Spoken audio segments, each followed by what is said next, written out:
Investigators knew who he was. They had witnesses who had met him in person. They had survivors who could describe his face, his voice, and his mannerisms. They had a suspect so clearly identified that a detective assigned to the case later said publicly, quote, "We had him. We knew we had him." But they never charged him. Not because the evidence wasn't there, not because the witnesses were unreliable, but because the three people who knew him personally, the three people whose testimony could have put him away, refused to come forward publicly.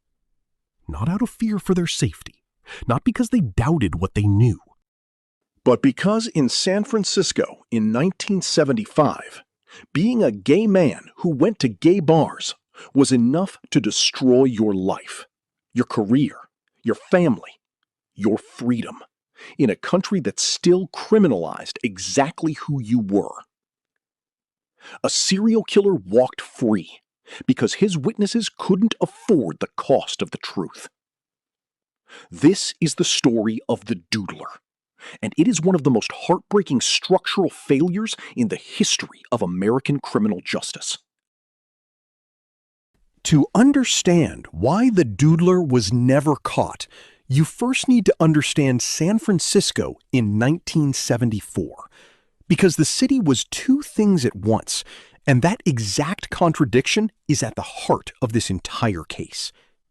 San Francisco was, by 1974, the most visible center of gay life in America.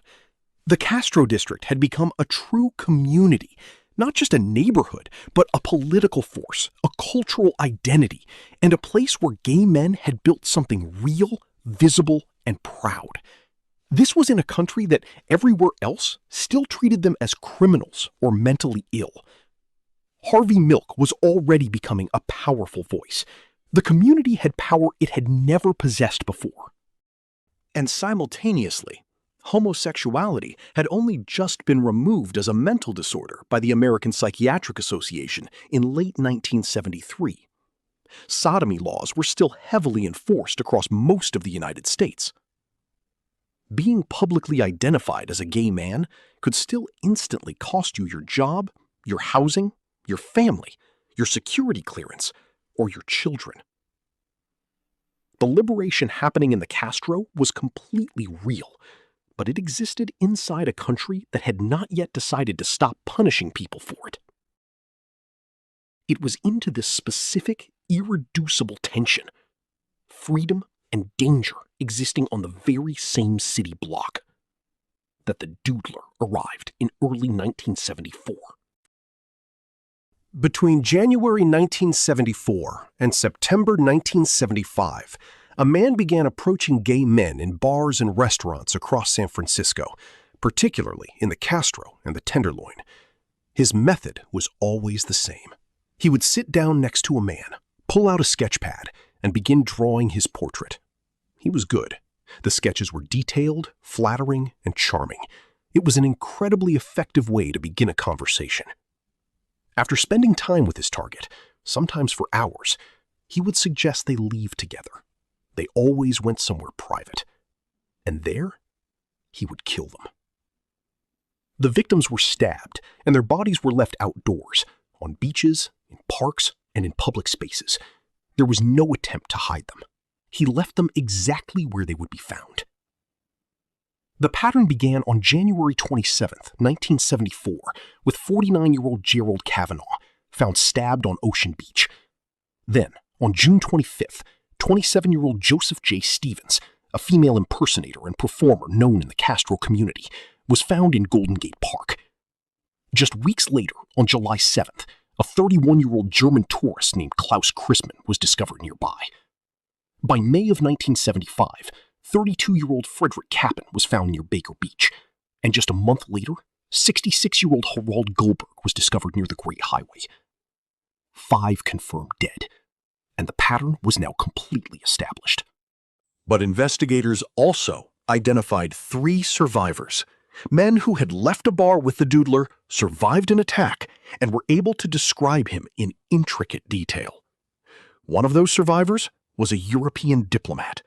One was a well-known entertainer, and the third was a prominent local figure whose identity has never been publicly confirmed.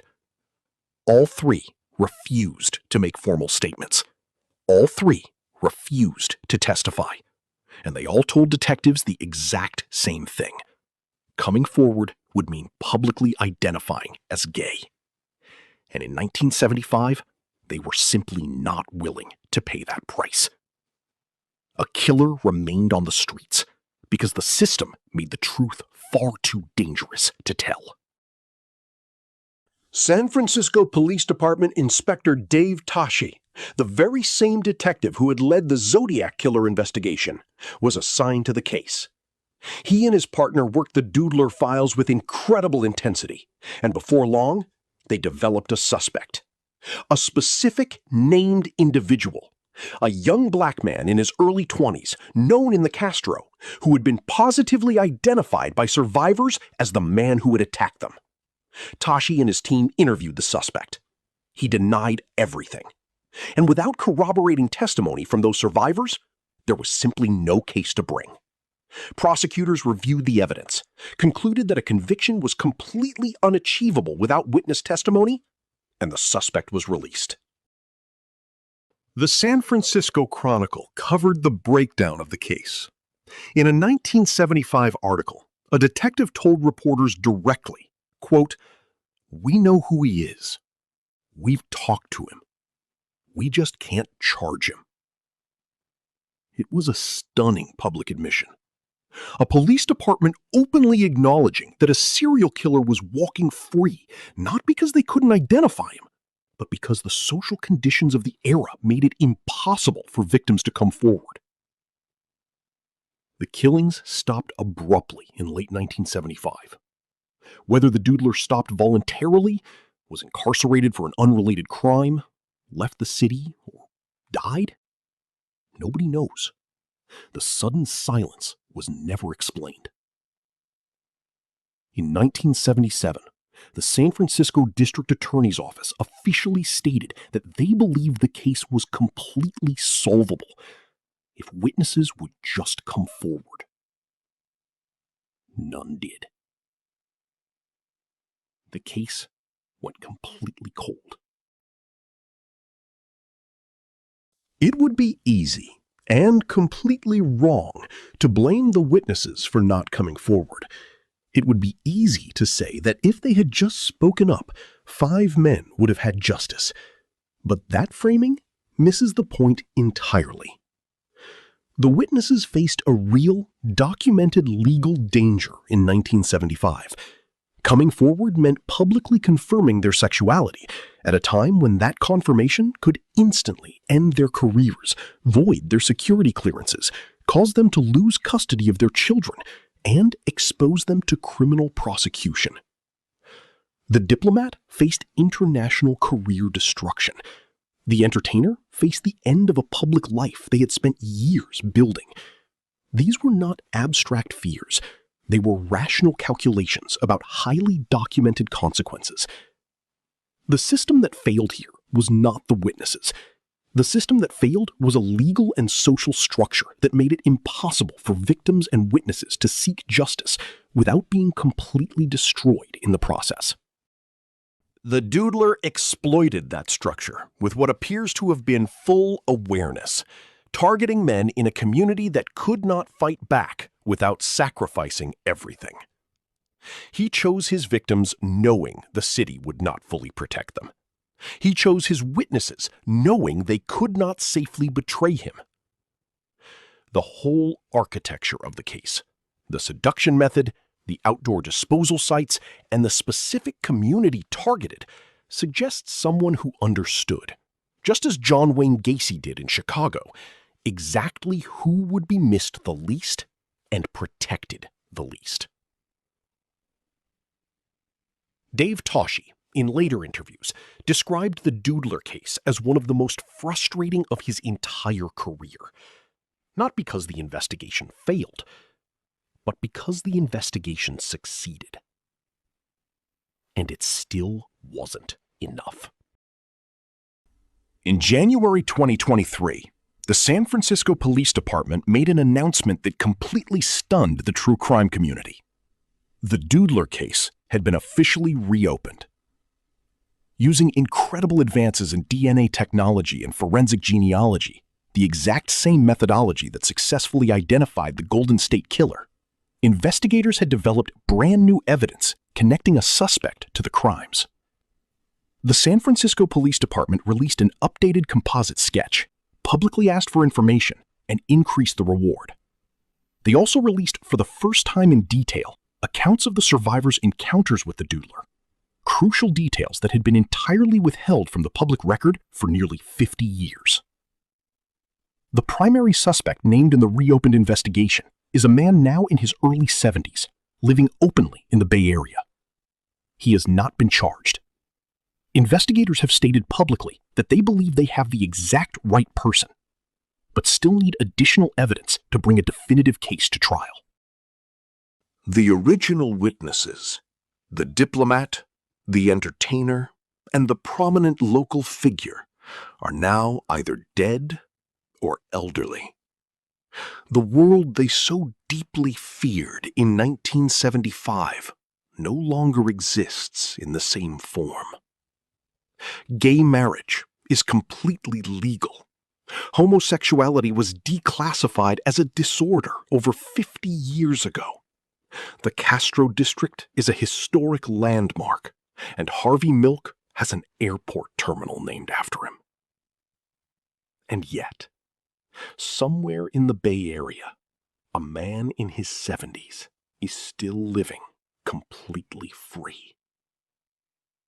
The case that couldn't be prosecuted in 1975 because of exactly who its victims were may finally, half a century later, be moving toward an answer.